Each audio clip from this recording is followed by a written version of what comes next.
আওয়ামী গুজববাজদের বিরুদ্ধে এখনই সরকারকে আইনি ব্যবস্থা নেওয়ার জন্য আহ্বান জানাচ্ছি। দুপুরবেলা খাবারের পর রেস্ট নিচ্ছিলাম।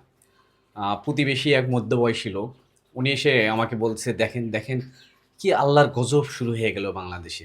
গতকালকেই ২-৩০০ লোক মারা গেছে বিমান দুর্ঘটনায়। আজকে আবার নৌকাডুবিতে ১৩ জন মারা গেল বরিশালে।" কিন্তু অবাক! পরে সেটা দেখলাম।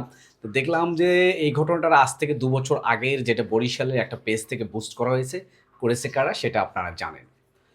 এছাড়া সারাদিন অনেকগুলো গুজব রটিয়েছে। এর মধ্যেও মাইলস্টোন স্কুলের নামে একটা গুজব যে ২৪৬ জনের আ লাশ যেটা পাওয়া গেছে বা গুম করছে সরকার, এটা নিয়েও গুজব ছড়িয়েছে বা সে পোস্টগুলো তারা বুস্টও করে দিচ্ছে।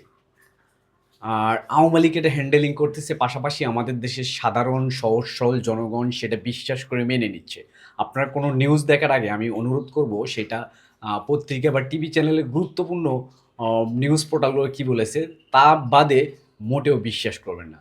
আর দেশপ্রেমিক জনতা এগিয়ে আসুন, এসব গুজববাজদের বিরুদ্ধে সবাই প্রতিরোধ করতে হবে। আর সরকারকে কঠোর হতে হবে। তাছাড়া দেশ চালানো যাবে না, দেশ আমাদের ধীরে, ধীরে ধ্বংসের দিকে চলে যাবে।